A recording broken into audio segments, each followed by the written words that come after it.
is the number 1 overall pick, Paolo Banchero, who has been incredibly impressive.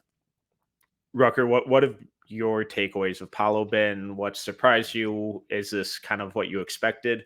Where are you at with the number 1 overall pick?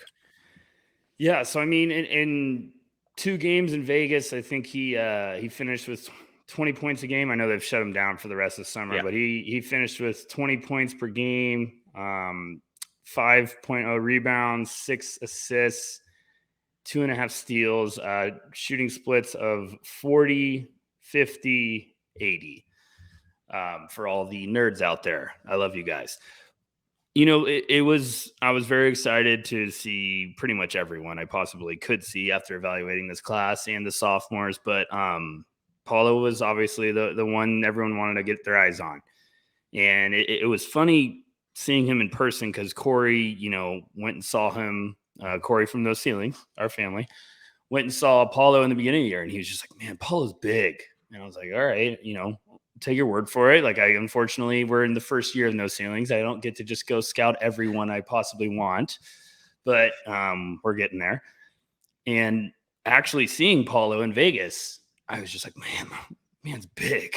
Like I was just shocked. Like he's not only tall, he's just a beast.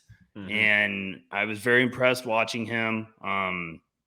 He's going to be in the running for Rookie of the Year. He looked he looked like the hype was real. And I think that's the exciting thing for Magic fans. Like they've needed this number 1 option. They've needed this bucket getting machine. Paulo definitely looked like it in Summer League, and we'll be, watching closely to see if that can translate to the next level. Because doing it in Summer League's one thing, doing it at the NBA level against much, much better competition is another thing. What about you, Metcalf? What were your initial thoughts? Yes, I should have started out with this, but Summer League is rife with overreactions, both good and bad. The only ones we're allowing are the good ones. Apparently. Yes. So all good things. Everybody love everybody. He looked incredible, and he kind of looked exactly kind of what we were hoping he would with that team as that offensive hub and that offensive creator. And he continued to show what we were saying for weeks, is that he was the best playmaker out of that entire class. And to get that at 6'10", 250 or whatever his exact measurements are, it's like, holy crap, what a combination of size and skill and athleticism. So all of that, I was really impressed. Nothing really surprised me. He probably shot from outside a little better than I anticipated. I don't think he's going to be that efficient for his whole career, but I also don't think he needs to be. I think if he's lives at 33 to 35%, that's it. That's fine. I think that's more than good enough, because that'll force defenders to, just second guess and overthink and, make that hesitation. And he's proven at every level that he can immediately capitalize on that and make them pay for that hesitation. Would it surprise me if he shot in, closer to 40% long-term? Not really at this point. There's nothing super mechanically wrong with his jumper. I think it just needs to find more consistency. And with age, that typically comes from guys of that caliber. So overall, just nothing has really surprised me. He's physically imposing, and he's getting to that spin move at will. It'll be interesting to see how effective that is, or what his counters are once teams kind of hone in on that.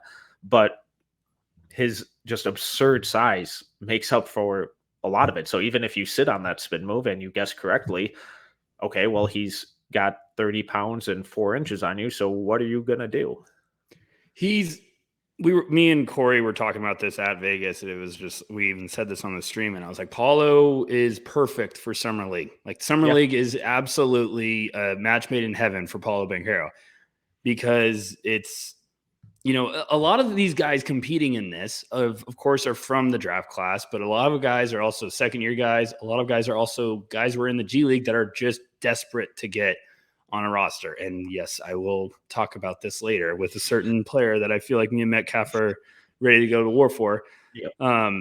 But Paulo's going against, all respect to those guys, he's going against a lot of guys that might not be in a roster next year. He looked great.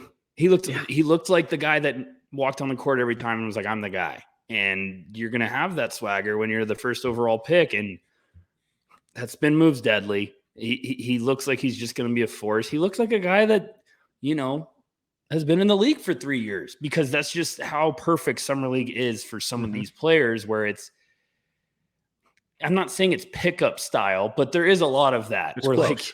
Metcalf, I saw you tweeted one of my least favorite possessions of all time for summer league, that basically a guy dribbled for 20 seconds and then threw the ball erratically at the hoop. That happens a lot. There's a lot of ugly possessions in summer league, but if you have the talent, you're going to stand out like a sore thumb. And Paolo was clearly one of those guys. Every time he's on the court, he's like, okay, this is one of the alphas on this game. And my only, I don't even want to say concern, because I do think that a lot of it is a symptom of just that style of play that summer league, brings out of everyone. Is, he's turned it over a million times, and some of that is him just trying stuff. So, you like the creativity, you like the vision with a lot of that stuff. Obviously, he'll need to rein that in, but with, a team with Jalen Suggs and Cole Anthony and Markelle Fultz, I'm assuming those will get scaled back a good amount just based on his usage lowering. So I don't love the turnovers. I also don't think that he's going to be turning it over 6 times a game or anything. The other concern with Paolo was his defense, and I thought his effort generally looked really good. On ball stuff, I thought was really impressive. Well, maybe not really impressive, but good enough, or, better effort and more consistent effort, both on and off ball, than he showed in college. I did think it was interesting. I think it was the Rockets game that they just kept running pick and rolls over and over again. When Paolo would run it on offense, it was to get Jabari off of him. And when the Rockets would run it, it was to get Paolo on ball. So, I thought that was a little interesting wrinkle. It didn't always work either way, but, overall, I thought his defense, just the effort and consistency of it, looked much better than it did at Duke. And it'll be really interesting to see if that carries over, and if so, how long, it carries throughout the season. Yeah. I mean, when I watched him, it was one of those situations where I wasn't caught telling myself like, whoa, he looks bad. Like, he stands out defensively in a negative way. And this is also the part of the year where, like, guys are going to sit out now. That's just what's going to happen with this next couple of games in summer leagues and the next couple of days. Like, the teams are going to be like, all right, we've seen enough. And with Paolo, and what I'm getting at is, like, now this is the time of the year you get to go dissect a little bit more deeply. And I'll be interested. Like, that's one of my things on my list is like, okay, I want to watch Paulo's defense. I want to watch a lot of these guys specifically, because this is such a big overreaction time. Like, it's funny being on social media. Like, even the No Ceilings crew, we were just like laughing at some, like, people would be like, oh my gosh, we took the wrong guy. And I'm like, they've played 2 games. What's going on? Like, we're going to talk about this later, but like, I have a list of guys that have struggled in summer league that are now stars in the NBA, and it happens all the time. So it's just funny, but the turnovers thing is definitely interesting. I'm like you. It doesn't worry me too much. It's just something to keep in the back of your head. I mean, he averaged 6 turnovers a game. Or wait, 5 turnovers a game in 2 games.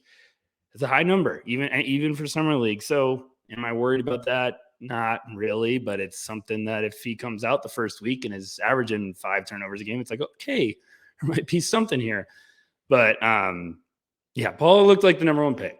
He looked like he was well-deserving of it. He looks like he's going to be a damn good player, and he looks like the Magic got a potential force. I think there was a lot of really special tools that I was like, yep, this is exactly what we wanted Paolo to be. This is exactly why a lot of us were gaining some momentum on him at the end of the year when he was all of a sudden looking more comfortable at Duke. And I love what I saw. He didn't like warrant me away from thinking he was one of the top players in this draft. Yeah, and I want to jump to someone who's been equally as brilliant and impressive in Chet Holmgren, but real quick, the last 2 guys I feel like have deserved mention, at least on the Magic, are Caleb Houstan and Jared Rhoden. Both of which I've been really impressed with their off-ball offense. When Caleb Houston's shot is falling like it did in that first game, he looks incredible, and it's a completely different player. he never stops moving on offense. Just his ability to cut and relocate and give up the ball and make quick decisions, I think, is really impressive. So I think I'm already a little disappointed in where ended up with him in my final rankings. I still think it should have been higher. And then Jared Rhoden's doing a lot of the same stuff, but not quite as effective. I really like the way he's cutting and relocating. Yeah. On the Kings, right?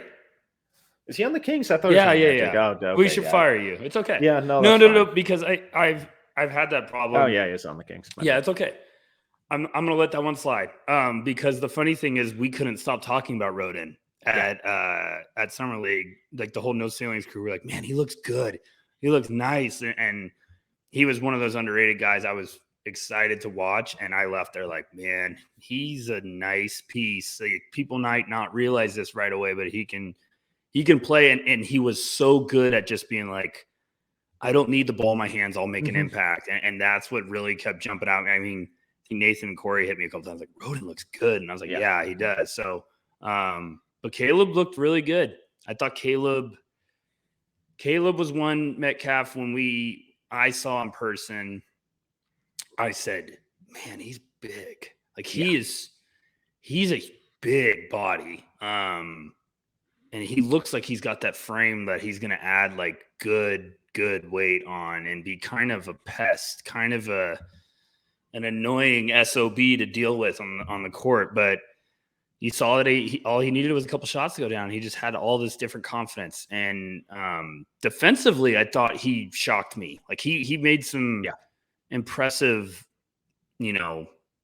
just I was a little like, okay, they might have stolen him. This might be a highway robbery, but really liked what I saw from Caleb. I think he went to the perfect team. We talked about this before. Like he went to the team where it's going to be like, he is not going to be asked to carry the load as a rookie. I really do believe like he's still going to have the potential to just develop some confidence. He's going to be behind Franz. I think he's going to be able to come in and play smart, cut away from the ball, make an impact in minimal ways to let his game develop. So I definitely liked what I saw from Caleb, and the fact that you thought Rhoden was on the Magic, we need to fine you now, at least $5,000 probably. No, I'm kidding. Well, that's disappointing. Well, see, that's just what I get for taking sloppy notes under the Magic Kings game. We're too excited. I get it.